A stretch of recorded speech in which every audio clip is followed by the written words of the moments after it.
ನನಗಾಗಲಿ ಸಾಕಷ್ಟು ಕೊಟ್ಟಿದ್ದೀಯ. ಜೀವನದಲ್ಲಿ ನನಗೆ ಯಾವತ್ತೂ ಯಾವುದಕ್ಕೂ ಕೊರತೆ ಮಾಡಿಲ್ಲ. ಈ ಸಮಾಜ ನೋಡುವ ದೃಷ್ಟಿಯಲ್ಲಿ ನನ್ನನ್ನ 4-6 ಜನರ ಎದುರಿಗೆ ಸೆರಗು ಹಾಸುವ ಸೂಳೆಯನ್ನಾಗಿ ಬದುಕಲು ಮಾಡಿದ್ದೀಯ. ಆ ಒಡೆಯನ ಸೂಳೆಯಾಗಿ ಈ ಊರಿನ ದೇವದಾಸಿಯಾಗಿ ಬದುಕುವ ಹಾಗೆ ಮಾಡಿ ನನ್ನನ್ನ ನರಕದಲ್ಲಿ ಸಿಲುಕಿ ಹಾಕಿದ್ದೀಯ. ಭಗವಂತ, ನಾನು ನಿನ್ನಲ್ಲಿ ಕೇಳಿಕೊಳ್ಳುವುದಿಷ್ಟೇ. ಒಂದೇ ಬಳ್ಳಿಯ ಹೂಗಳಂತೆ ಅರಳಿರುವ ನಾನು ನನ್ನ ತಂಗಿಯರಿಬ್ಬರು ಕಣ್ಮನೆಯಿಂದ ಅತ್ಯುತ್ತಮ ರೀತಿಯಲ್ಲಿ ಬಾಳಿ ಬದುಕ್ತಾ ಇದ್ದೇನೆ. ಅಮ್ಮ, ಈ ಜೀವನದಲ್ಲಿ ನಾನಂತೂ ಆ ಒಡೆಯನ ಸೂಳೆಯಾಗಿ ಜೀವನ ಸಾಗಿಸ್ತಾ ಇದ್ದೇನೆ.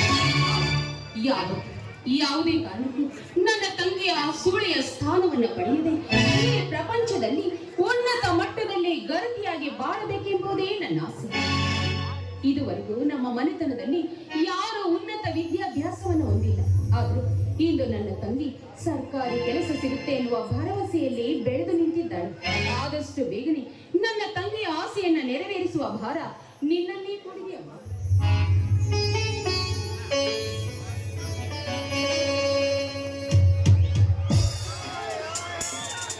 ಅಕ್ಕ, ದೇವರಲ್ಲಿ ಏನೆಂದು ಬೇಡಿಕೊಂಡೆ ಅಕ್ಕ?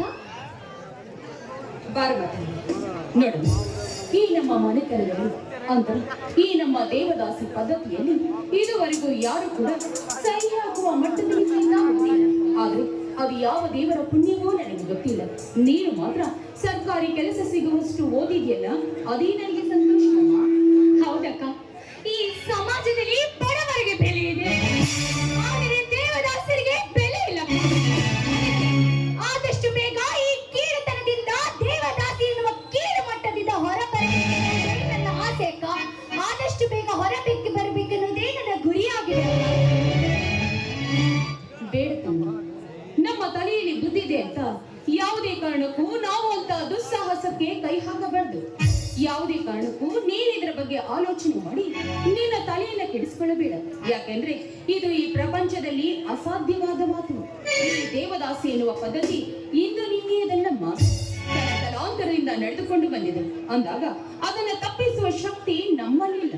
ನೋಡಮ್ಮ, ಯಾವುದೇ ಕಾರಣಕ್ಕೂ ನೀನು ಈ ದೇವದಾಸಿ ಪದ್ಧತಿಗೆ ಬಲಿಯಾಗದೆ ಸೂಳೆ ಎನ್ನುವ ಪಟ್ಟವನ್ನ ಕಟ್ಟಿಕೊಳ್ಳದೆ ಆದಷ್ಟು ಬೇಗ ಒಬ್ಬ ಒಳ್ಳೆ ಗುಣವಂತ ಗಂಡನನ್ನು ನೋಡಿಕೊಂಡು ಸುಖವಾಗಿ ಬಾಳಿ ಸಂತೋಷವಾಗಿ ಬದುಕಬೇಕೆನ್ನುವುದೇ ಏನಿಲ್ಲ ಆಸೆ.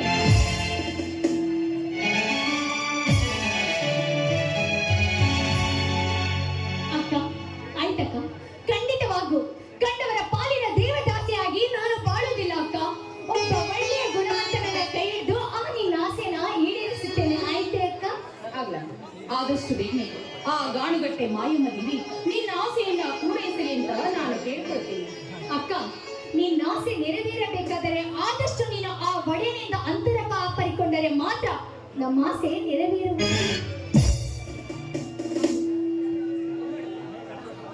ನಿನ್ನ ಅಂತರಾಳ ಏನು ಅಂತ ನನಗೆ ಅರ್ಥವಾಯಿತು.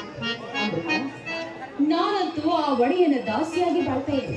ಆದ್ರೆ ಇನ್ನಲ್ಲ ನಾಳೆ ಆ ಒಡೆಯನ ಕೆಟ್ಟ ಕಣ್ಣು ಅನ್ನೋ ಕಳವಳ ನಿನಗಿದೆ ಅಲ್ವಾ? ಬೇಡ, ಯಾವುದೇ ಕಾರಣಕ್ಕೂ ನೀನಂಥ ಯೋಚನೆಯನ್ನ ಮಾಡಬೇಡ.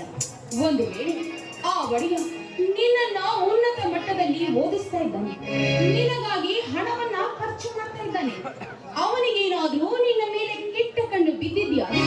ಇಲ್ಲಿಯವರೆಗೂ ನಿನಗೆ ಓದಲು ಅವಕಾಶವನ್ನೇ ಮಾಡಿಕೊಡ್ತಾ ಇರಲಿಲ್ಲ. ನೋಡಂತ ಯಾವುದೇ ಕಾರಣಕ್ಕೂ ನೀನು ತಿಳಿದುಕೊಂಡಷ್ಟು ಕೆಟ್ಟವರೆಲ್ಲಮ್ಮ ಆ ಒಡೆಯರು. ಅಕ್ಕ, ನೀನು ತಿಳಿದುಕೊಂಡದ್ದು ತಪ್ಪು ಕಲ್ಪನೆ ಅಕ್ಕ. ಅವನೊಬ್ಬ ಕಾಮುಕ. ಅವನು ಹಣದಲ್ಲಿ ಕುಬೇರನಾಗಿದ್ದಾನೆ, ಆದರೆ ಗುಣದಲ್ಲಿ ಕಾಮುಕನಾಗಿದ್ದಾನೆ. ನೀಚರಲ್ಲಿ ಅತಿ ನೀಚ ಆ ಒಡೆಯ. ನಿನ್ನ ಅಂತರಾಳದ ಕಳವಳ ಏನು ಅಂತ ನನಗೆ ಅರ್ಥವಾಯಿತು. ಒಂದು ವೇಳೆ ಅವನಿಂದ ನಿನ್ನ ಶೀಲಕ್ಕೆ ಸಂಚಕಾರ ಬಂದ್ರೆ ಅದನ್ನು ನೋಡಿಕೊಳ್ಳಲು ನಾನಿದ್ದೇನೆ. ಅದರ ಬಗ್ಗೆ ನೀನು ಯಾವುದೇ ಕಾರಣಕ್ಕೂ ಯೋಚನೆ ಮಾಡಬೇಡ. ₹10,000 ದುಡ್ಡು ತೆಗೆದುಕೊಂಡು ಹೋಗಿ ಮೊದಲು ಮೇಲಾಧಿಕಾರಿಗಳ ಹತ್ರ ಹೋಗಿ ನಿನ್ನ ಕೆಲಸದ ವಿಷಯವನ್ನ ಮಾತನಾಡಿಕೊಂಡು ಬಾಮ. ಆಯ್ತಕ್ಕ, ಹಾಗೆ ಆಗ್ಲಿ. ಹುಷಾರು, ನಾನು ಹೇಳಿದ್ದೇನೆ ನೆನಪಿಟ್ಕೋ.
ಕೊಟ್ಟಿದ್ದೆ ತೀರ್ಪು.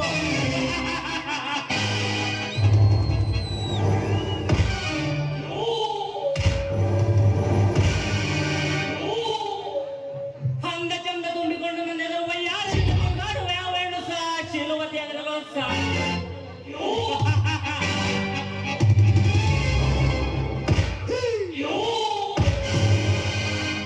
ನಾ ಕಂಡಿದ್ದ ಹೆಣ್ಣಿನ ಶೀಲದ ಸಭೆಯನ್ನುಂಡು ನನ್ನೊಡನಲ್ಲಿ ಕ್ರೋಧಾಜ್ಞತೆ ಕಾಮವನ್ನು ತಣ್ಣಗಾಚಿಕೊಳ್ಳೋದಲ್ಲೇ ಯಾರಿಗೂ ಅಡ್ಡಿಯಿಲ್ಲ.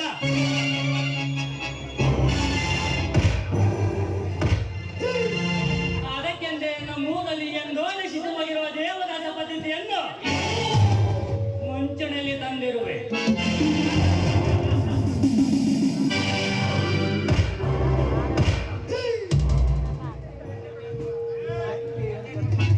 ಕಣ್ಣಿಟ್ಟ ಹೆಣ್ಣಿನ ಶೀಲ ಸಭೆಯನ್ನುಂಟು ನನ್ನೊಡರಲ್ಲಿ ಕ್ರೋಧಾಜ್ಞತೆ ಕುದಿಯುವ ಕಾಮವನ್ನು ತಣ್ಣಗಾಗಿಸಿಕೊಳ್ಳುವುದರಲ್ಲೇ ಅಡ್ಡಿಯಿಲ್ಲ.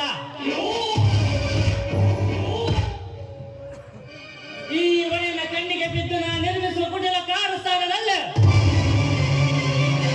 ಶೀಲ ಕಡೆದ ಬೆಂಗಳೂರಿನ ಮಾರುಡಿಗಳಿಗೆ ಪಾರ್ಸಲಾಗಿ ಹೋದವರು ಎಷ್ಟು, ಮಾನವ ಇದ್ದಂದು ಮರಣದ ಮನೆಗೆ ಹೋದವರು ಮತ್ತೆಷ್ಟು. ಆದರೂ ಈ ಹತ್ತೂರು ಒಡೆಯನನ್ನು ದಂಡಿಸಿ ನಿಲ್ಲಿಸುವ ಗಂಡಸರು ಮಾತ್ರ ಹುಟ್ಟಿಲ್ಲ, ಹುಟ್ಟುವುದೂ ಇಲ್ಲ.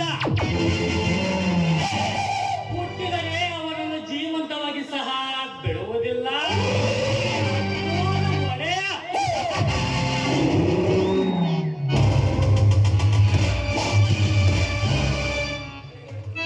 ಎತ್ತಿದ ಬಿಳಿನಾಗರ ಕಚ್ಚಿದರೆ 1 ತಾಸು, ಕರಿನಾಗರ ಕಚ್ಚಿದರೆ ಅರ್ಧ ತಾಸು, ಬಿಳಿನಾಗರ ಕಚ್ಚಿದರೆ 5 ನಿಮಿಷ ಬದುಕಬಹುದು. ಆದರೆ ಈ ಒಡೆಯನಿಗೆ ಎದುರಾದವರು, ಈ ಒಡೆಯ ಆಸೆ ಪಟ್ಟವಳು, ಸೆರಗು ಜಾರಿಸದಿರುವವಳು ಕ್ಷಣ ಕಾಲವೂ ಬದುಕಿರಲಾರಳು.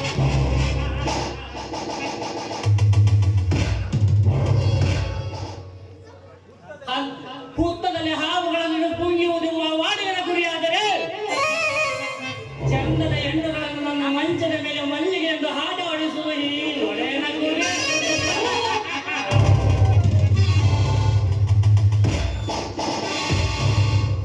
ಅದೆಂತಹ ಕಟಸರ್ಪ ಹಾವಾದರೂ ಆ ವಾಡಿಗಿನ ಪುಂಗಿಯ ನಾದಕ್ಕೆ ತಲೆ ದೂಗಿದಂತೆ ಎಂತಹ ಕಟವಾಣಿಯನ್ನಾದರೂ ಈ ಒಡೆಯನ ತಂತ್ರ ಕುತಂತ್ರಕ್ಕೆ ಬಲಿಯಾಗಲೇಬೇಕು.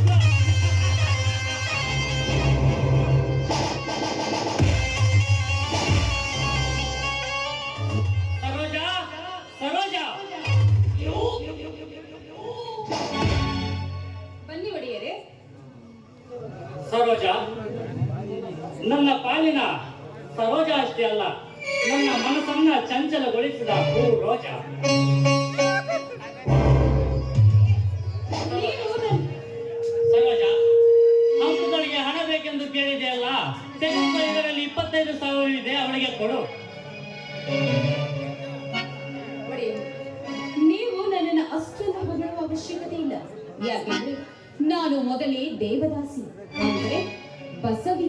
ಅಷ್ಟೇ ಅಲ್ಲ, ನೀವು ನನಗೆ ಗೆಜ್ಜೆ ಪೂಜೆ ಮಾಡಿಸಿ ಮುತ್ತು ಕಟ್ಟಿಸಿ ನನ್ನ ಮನೆಯ ಯಜಮಾನನಾಗಿ ನನ್ನ ಮನೆಗೆ ಯಾರೊಬ್ಬರ ಕಣ್ಣು ಬೀಳದಂತೆ, ಯಾರೊಬ್ಬರು ನನ್ನ ಮೈ ಮುಟ್ಟದಂತೆ ನನ್ನನ್ನ ನೋಡಿಕೊಂಡು ಹೋಗುತ್ತಿರುವ ಒಡೆಯರು.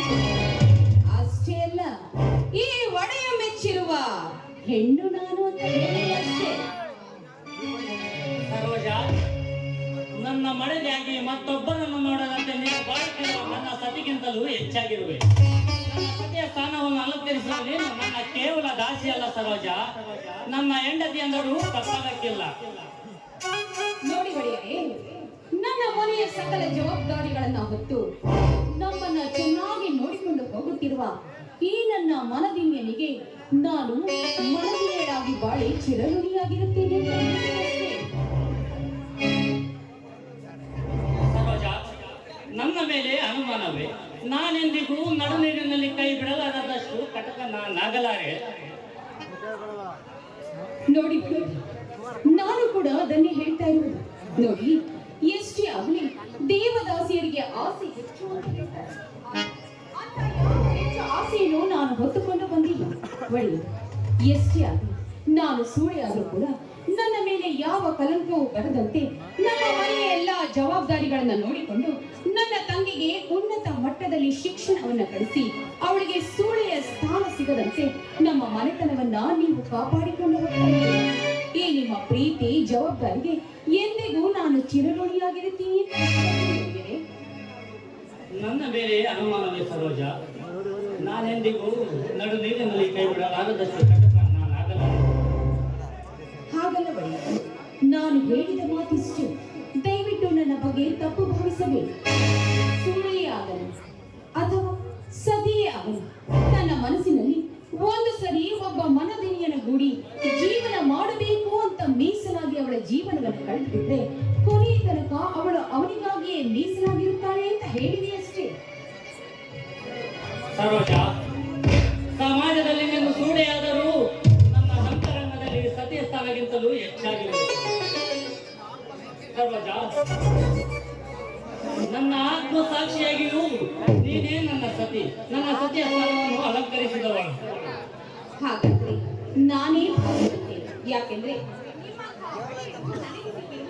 ನನ್ನ ಪೂರ್ವಜನ್ಮದ ಪುಣ್ಯ ಅಂತಾನೆ. ಸರಸದಿಂದ ರಸ ನಿಮಿಷಗಳನ್ನು ಸೃಷ್ಟಿಸಿ ಅವುಗಳಿಗೆ ಬಣ್ಣ ಹಚ್ಚಿ ಕಾಮದ ಶಿಖರವನ್ನೇರಿಸಿದ ರಂಬೆ, ನನ್ನ ಕಣ್ಣ ತುಂಬಿಕೊಂಡಿದೆ ನಿನ್ನ ಗೊಂಬೆ.